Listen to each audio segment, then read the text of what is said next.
Hi friends, welcome back to learn education पर। मैं धर्म विमल आप सभी का एक बार फिर से स्वागत करता हूं। आज अपनी इस वीडियो में जुलाई 2019 में जो सीटेट का एग्ज़ाम हुआ था उसके महत्वपूर्ण क्वेश्चन चाइल्ड डेवलपमेंट बाल विकास के जो क्वेश्चन थे उन्हें हम हल करने की कोशिश करेंगे अपनी इस वीडियो में। तो चलिए दोस्तों वीडियो स्टार्ट करते हैं। तो पहला क्वेश्चन है, निम्नलिखित संरचनाओं में से शिक्षा का अधिकार अधिनियम 2009 किसकी वकालत करता है? यानी राइट टू एजुकेशन RTE जो एक्ट है वो किसकी वकालत करता है? तो इसमें 4 ऑप्शन दिए हुए हैं, समावेशी शिक्षा, पृथक्करण, मुख्यधारण शिक्षा, एकीकृत शिक्षा। तो जो इसका राइट आंसर होगा वो होगा समावेशी शिक्षा। समावेशी शिक्षा से अभिप्राय एक ऐसी कक्षा जिसमें समाज के सभी बच्चों को स्वीकार करना है। हम किसी भी बच्चे को उसका बहिष्कार नहीं कर सकते हैं, चाहे वो किसी भी वंचित समूह से हो, किसी भी समुदाय से हो, या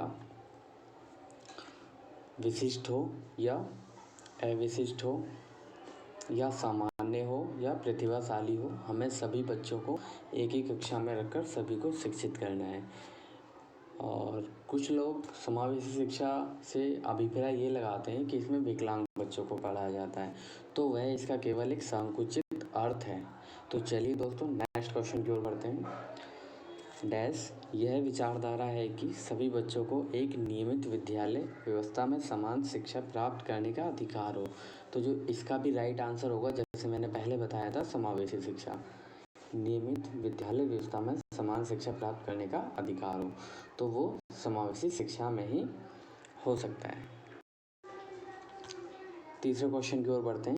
एक शिक्षक को चाहिए कि वह विशेष संस्कृति समुदाय के बच्चों को बढ़ावा दे, वह विद्यार्थियों के बीच सांस्कृतिक विभिन्नताओं तथा विविधताओं की अनदेखी करे।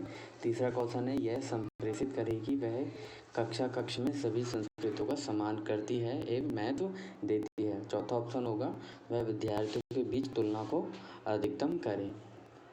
तो इसमें ऑप्शन पे जाना चाहेंगे। तीसरा ऑप्शन इसमें बिल्कुल करेक्ट होगा, यह संप्रेषित करे कि वह कक्ष में सभी संस्कृतियों का सम्मान करती है एवं महत्व देती है। सभी संस्कृतियों को एक शिक्षिका या शिक्षक सम्मान करना चाहिए एवं उन्हें महत्व देना चाहिए।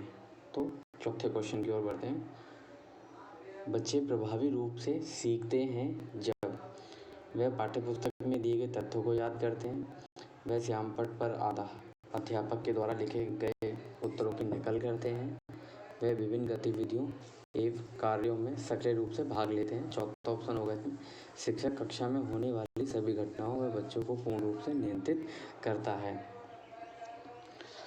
तो इसका जो राइट आंसर होगा, तीसरा इसका राइट आंसर होगा, वह विभिन्न गतिविधियों एवं कार्यों में सक्रिय रूप से भाग लेते हैं। जो बच्चे होते हैं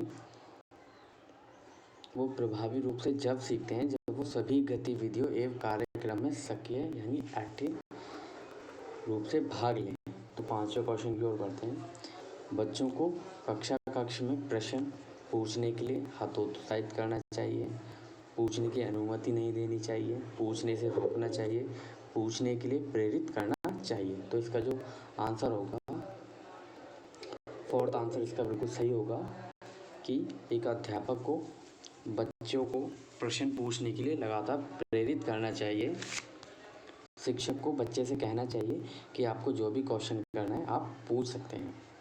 छठे क्वेश्चन की ओर बढ़ेंगे। निम्नलिखित में से कौन सी एक मुख्य प्रक्रिया नहीं है जिसके द्वारा सार्थक अधिगम घटित होता है? एक बार दोबारा से पढ़ेंगे क्वेश्चन। निम्नलिखित में से कौन सी एक मुख्य प्रक्रिया नहीं है जिसके द्वारा सार्थक अधिगम घटित होता है? इसमें नहीं पूछा है, तो इसमें राइट आंसर होगा पुनरावृत्ति एवं अभ्यास, निर्देश एवं संचालन, अन्वेषण एवं पारस्परिक क्रिया और तटस्थीकरण एवं स्मरण। तो इसका जो राइट आंसर होगा, इसका राइट आंसर होगा फॉर तटस्थीकरण एवं स्मरण, यानी रटना वस्तु को, तो वो नेगेटिव में आ जाएगा। तो इसके लिए जो राइट आंसर होगा वो होगा ऑप्शन नंबर 4। सातवां जो ऑप्शन है, निम्नलिखित में से कौन सा स्तंभ के बच्चों को स्तंभ ख में उनकी प्राथमिक विशेषताओं के सही मिलान को प्रस्तुत करता तो इसमें स्तंभ कै, इसका पहला है प्रतिभाशाली, दूसरा है अधिगम, अशक्ता, सृजनात्मकता, और चौथा है अवधान कमी, अति सक्रियता, व्यतिक्रम। और दूसरी तरफ है स्तंभ ख। तो प्रतिभाशाली का अगर हम जानना चाहेंगे तो प्रतिभाशाली धारा प्रवाह में पढ़ने की कमी बिल्कुल नहीं होगी, उसमें मूल संसाधनों के बारे में सोच सकता है, बिल्कुल सोच सकता है, आसानी से विचलित होने की आदत नहीं होगी उसमें। और डी इसका राइट आंसर होगा, क्योंकि सक्रियता एक स्वतंत्र रूप से सीखने की योग्यता, क्योंकि वो प्रतिभाशाली है। तो पहले का इसमें कै और खे का जो स्तंभ है उसमें पहले का ऑप्शन डी से सिलेक्ट होगा। तो पहले का डी यानी दूसरे में आ रहा है, देखिए तो इसमें डी आ रहा है। और अधिगम अशक्ता, अधिगम अशक्ता यानी कोई मानसिक रोग या मानसिक विकार जो कि शिक्षा में बाधा उत्पन्न करता है। तो आसानी से विचलित होने की आदत, जिनमें अधिगम अशक्ता या मानसिक रोग से जो बच्चे विकसित होते हैं वह आसानी से विचलित होने की आदत होती है उनमें। तो इसका जो राइट आंसर होगा, इसका राइट आंसर होगा दूसरे का सी। और तीसरा होगा सृजनात्मक, धारा प्रवाह पढ़ने की कमी। और इसका फोर्थ होगा, फोर्थ में आएगा आपका ऑप्शन अवधान कमी, अति सक्रियता, व्युत्क्रम। तो इसका जो राइट आंसर होगा बी, मूल संसाधनों के बारे में सोच सकता है। तो नेक्स्ट 7वें क्वेश्चन की ओर बढ़ते हैं। तो इसका जो ऑप्शन होगा वो होगा ऑप्शन नंबर 2, ठीक है। नेक्स्ट 8वें क्वेश्चन की ओर बढ़ते हैं। बच्चों की गलतियां बार बार अभ्यास करने के लिए कहकर तुरंत सुधार देनी चाहिए। अधिगम का एक भाग है तथा उनके विचारों में एक अंतर्दृष्टि होती है। शिक्षण अधिगम प्रक्रिया में महत्वहीन है, प्रदर्शित करती है कि बच्चे कितने लापरवाह हैं। तो जो इसका राइट आंसर होगा ऑप्शन नंबर होगा 2, बच्चों की गलतियां, यानी अगर बच्चे लिखते समय गलतियां करते हैं तो वह अधिगम यानी उनके सीखने का एक भाग है तथा उनके विचारों में एक अंतर्दृष्टि दिखाई देती है। उनके विचारों में एक अंतर्दृष्टि यह दिखाई देती है कि बच्चों ने क्या गलत और क्या सही किया है, कितना सीखा है और कितना नहीं सीखा है। तो 9 की ओर बढ़ी। मूल्यांकन को इवेल्युएशन शिक्षण अधिगम प्रक्रिया का एक भाग होना चाहिए, केवल नंबरों के संदर्भ में करना बिल्कुल गलत, वस्तुनिष्ठ प्रकार के लिखित कार्यों पर आधारित होना चाहिए, गलत, एक अलग गतिविधि के रूप में भाग लेना चाहिए। तो इसका जो राइट आंसर होगा वो होगा पहला, एक भाग होना चाहिए जो मूल्यांकन है। संरचनात्मक दृष्टिकोण के अनुसार अधिगम, इसका जो राइट आंसर होगा एक सक्रिय व्यक्तिपरक प्रक्रिया नहीं, जानकारी के अर्जन की प्रक्रिया बिल्कुल नहीं, अनुभव के परिणाम के रूप में व्यवहार में एक परिवर्तन होने की प्रक्रिया हो सकता था, लेकिन वह संरचनात्मक दृष्टिकोण के अनुसार पूछा है। तो जो इसका राइट आंसर होगा ऑप्शन नंबर 4, एक सक्रिय एवं सामाजिक प्रक्रिया।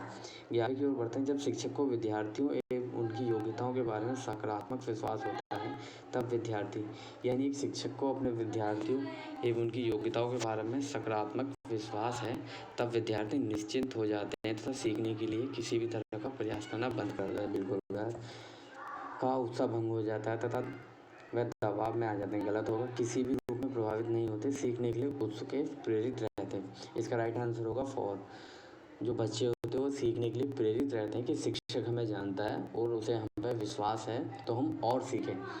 राइट आंसर इसका 4 होगा। 12वीं की ओर बढ़ते हैं।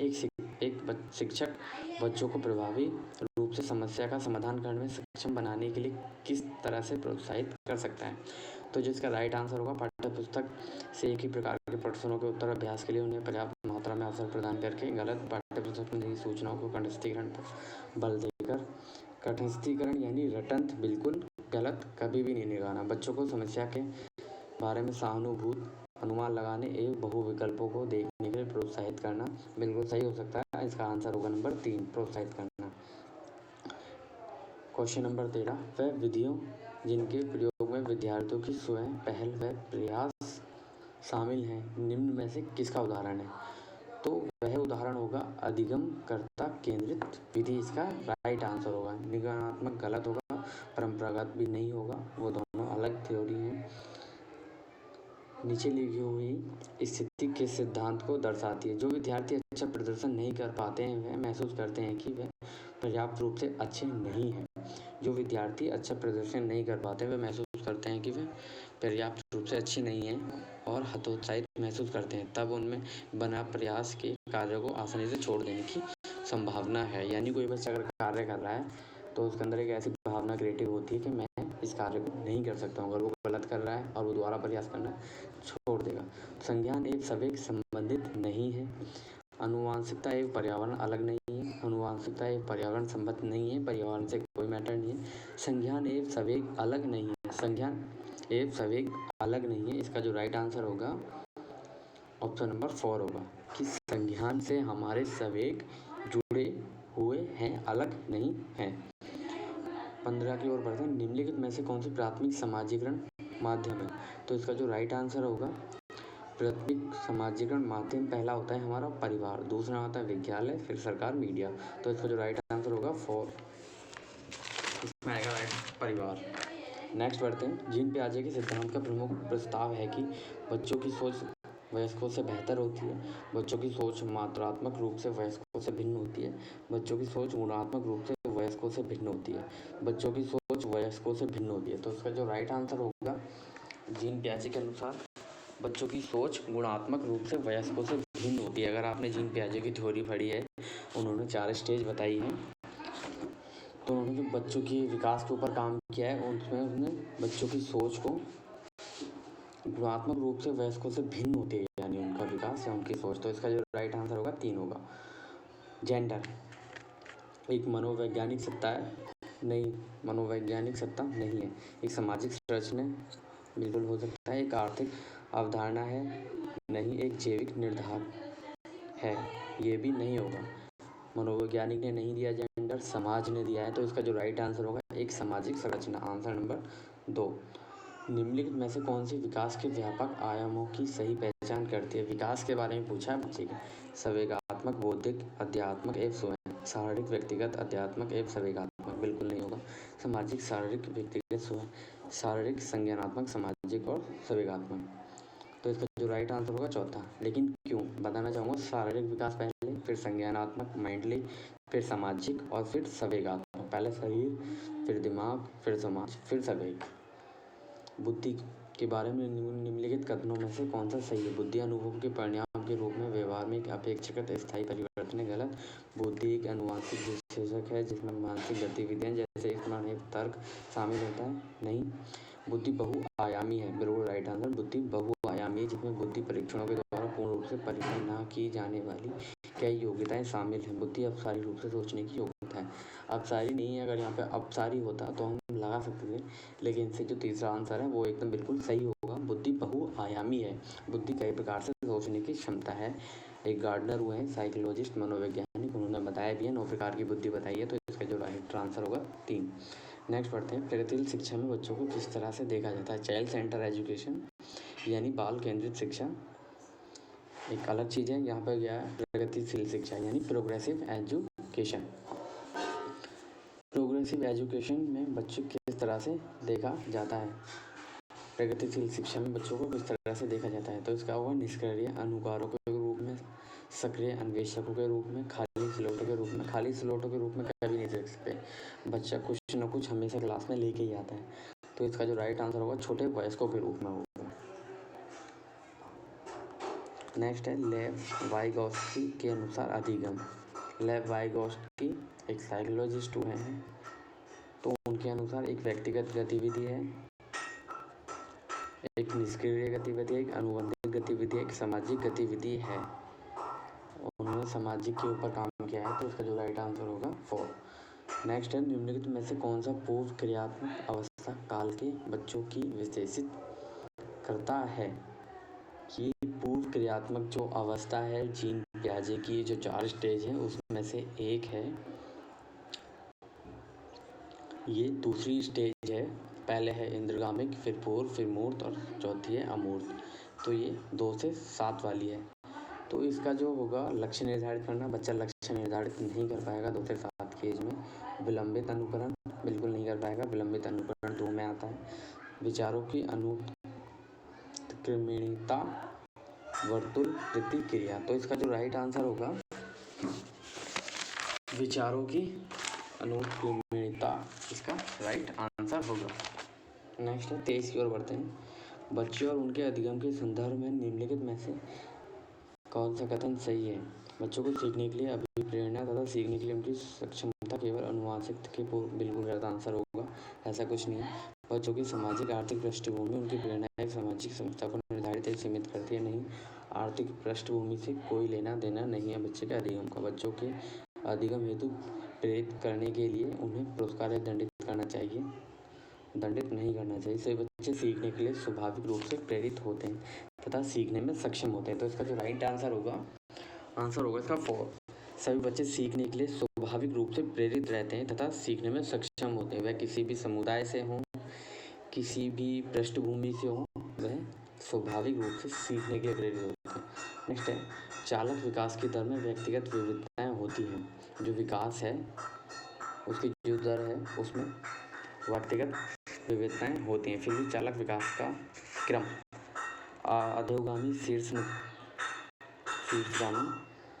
अपरिष्कृत स्थूल चालक विकास, परिष्कृत सूक्ष्म चालक विकास, परिष्कृत सूक्ष्म चालक विकास, अपरिष्कृत स्थूल चालक विकास, शीर्षगामी अधिगामी। तो इसका जो राइट आंसर होगा अपरिष्कृत स्थूल यानी बड़ा चालक विकास, परिष्कृत सूक्ष्म यानी छोटा, यानी बड़े से छोटे की ओर जो विकास होता है, बड़े से छोटे की ओर, पहले मस्तिष्क फिर नीचे की ओर।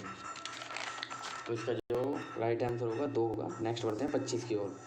वह अवधि जो वयस्कता के संक्रमण की पहल करती है उसे क्या कहते हैं? वह अवधि जो वयस्कता के संक्रमण की पहल करती है कि व्यक्ति वयस्क होने वाला है, उस अवस्था को क्या कहेंगे? मध्य बाल अवस्था नहीं कहेंगे, वो बीच ही होती है। पूर्व क्रियात्मक अवधि नहीं कहेंगे, बाल्यावस्था की समाप्ति भी नहीं कह सकते, किशोर अवस्था कहेंगे उसे। ठीक है। नेक्स्ट है, जीन पियाजे के अनुसार बच्चे प्रेक्षणात्मक अधिगम की प्रक्रिया का अनुसरण करते हैं, दूसरों का अवलोकन करके सीखते हैं। को उद्दीपन अनुक्रिया संबंधों के सावधानी पूर्वक नियंत्रण के द्वारा एक विशेष तरीके से व्यवहार करने के लिए अनुबंधित किया जा सकता है। को पुरस्कार एवं दंड के सिद्धांतों का प्रयोग करते हुए विशेष तरीके से व्यवहार करना एवं सीखना सिखाया जा सकता है। ज्ञान को सटीक रूप से सुरक्षित करते हैं, जैसे वह दुनिया में व्यवहार कौशल का प्रयोग करते हैं, अन्वेषण करते हैं। तो इसका जो राइट आंसर होगा 4 होगा। वीडियो बड़ी हो जाएगी अगर मैं डिस्क्रिप्शन में बताता हूँ ज़्यादा किसी क्वेश्चन के बारे में, इसलिए शॉर्ट में बताता हूँ। मौखिक संवाद जो बच्चे अपने आप से करते हैं उन्हें लेव वाइगोस्की ने क्या कहा है? बच्चा अपने आप से बड़बड़ा रहा है तो उसे वाइगोस्की ने अहं केंद्रित वार्ता कहा है, क्योंकि वो खुद से यानी स्वयं से बात कर रहे हैं। नेक्स्ट है, खिलौने, पहनावे की वस्तु, घरेलू सामग्री, वयस्कों एवं रंगों को विशिष्ट लिंग के साथ संबंधित करना एक प्रदर्शित करता है। खिलौने पहनावे की वस्तु है। अगर आप अपने बच्चों को, लड़कियों को गुड़िया ला के दे रहे हैं, लड़कों को गुड्डा, गाड़ी, पिस्तौल ऐसी चीज़ें ला के दे रहे हैं, तो वह जेंडर रूढ़िवादिता को दर्शाता है कि जो जैसा है आप उसी के साथ वैसे व्यवहार करते हैं। ज़रूरी नहीं है, तो आजकल सब बदल चुका है, तो ये रूढ़िवादी जो धारणा है इन्हें ख़त्म करना है। तो संबोधित करना क्या प्रदर्शित करता है? तो वह जेंडर रूढ़िवादिता को दर्शाता है। नेक्स्ट है, एक प्रारंभिक कक्षा में एक बच्चों को अपने साथ जो अनुभव लाती है उसकी अपेक्षा करनी चाहिए, उस पर ध्यान नहीं देना चाहिए, उन्हें शामिल कर उनका संचय करना चाहिए, उन्हें अस्वीकार कर देना चाहिए। तो जिसका राइट आंसर होगा उन्हें शामिल कर उनका संचय करना चाहिए। बच्चे का जो भी अनुभव होता है, चाहे वो प्राथमिक में हो, सेकेंडरी में हो, उसे शामिल करना चाहिए, उसका संचय करना चाहिए, उसे अनदेखा नहीं करना चाहिए। नेक्स्ट है 30, एक बच्चा तर्क प्रस्तुत करता है कि हिंज को दवाई की चोरी नहीं करनी चाहिए। वह दवाई जो उसकी पत्नी की जान बचाने के लिए ज़रूरी है, क्योंकि यदि वह ऐसा करता है तो उसे पकड़ा जाएगा और जेल भेज दिया जाएगा। कोहलवर्ग के अनुसार वह बच्चा नैतिक समझ की किस अवस्था के अंतर्गत आता है? अगर आपने कोहलवर्ग की ये स्टेटमेंट या थ्योरी पढ़ी हो तो उसमें हिंज का एक स्टोरी बताई गई है। अगर आप इस स्टोरी को पढ़ेंगे तो उसमें बताया गया कि अगर आप चोरी करेंगे तो आपको दंड दिया जाएगा, और अगर आप चोरी नहीं करेंगे तो आपकी बीवी मर जाएगी। तो ये आपके माइंड में सेट हो जाती है। लेकिन इसका जो मरता क्या ना करता, जो इसका जो राइट आंसर होगा दंड एवं आज्ञा पालन अभिविन्यास। तो 30 के क्वेश्चन समाप्त हो चुके हैं 2019 में जो सीटेट का एग्जाम हुआ था उसके। आशा करता हूँ ये वीडियो आपको अच्छी लगी होगी, और इसी तरह की वीडियो देखने के लिए आप मेरे चैनल से जुड़े रहें। भविष्य में मैं ऐसी वीडियो लगातार बनाता रहूँगा। इससे पहले भी मैंने एक वीडियो डाली थी, उस पर भी काफ़ी अच्छा रिस्पांस आया। तो धन्यवाद दोस्तों, लाइक और सब्सक्राइब करना ना भूलें।